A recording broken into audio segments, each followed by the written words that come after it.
गोष्टीचं नाव रामनवमीला शिर्डीत घडलेली अद्भुत घटना. चला तर आपण ही गोष्ट ऐकूया. रामनवमीचा दिवस. शिर्डी पूर्णपणे भक्तिमय वातावरणात न्हाऊन निघालं होतं. ढोल ताशांचा गजर, साईरामचा जयघोष आणि हजारो भक्तांची गर्दी.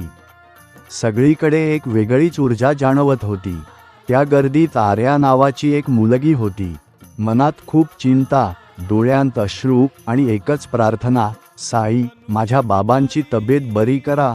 डॉक्टरांनी आधीच आशा सोडली होती. घरच्यांचं धैर्यही कमी होत होतं, पण आर्याला एकच विश्वास होता, साईबाबा ऑफ शिर्डी काहीतरी चमत्कार नक्की करतील. ती हळूच समाधी मंदिरात गेली, डोळे मिटून हात जोडले आणि मनापासून प्रार्थना केली. इतक्यात गर्दीतून एक वृद्ध माणूस तिच्या जवळ आला. साधा पोशाख, पण डोळ्यांत एक विलक्षण शांतता. तो हसून म्हणाला, बाळ, चिंता करू नकोस, सगळं ठीक होईल. श्रद्धा आणि सबुरी ठेव. आर्या थोडी थक्क झाली. तिने काहीच सांगितलं नव्हतं, तरीही त्याला सगळं कसं कळलं?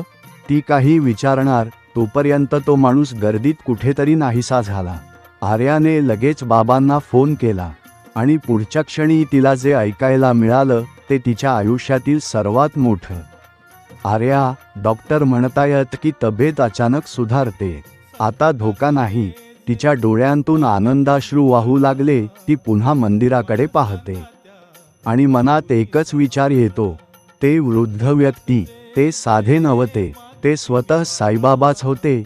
त्या दिवशी आर्याला समजलं, जिथे श्रद्धा असते तिथे चमत्कार नक्की घडतो आणि साई नेहमी आपल्या भक्तांना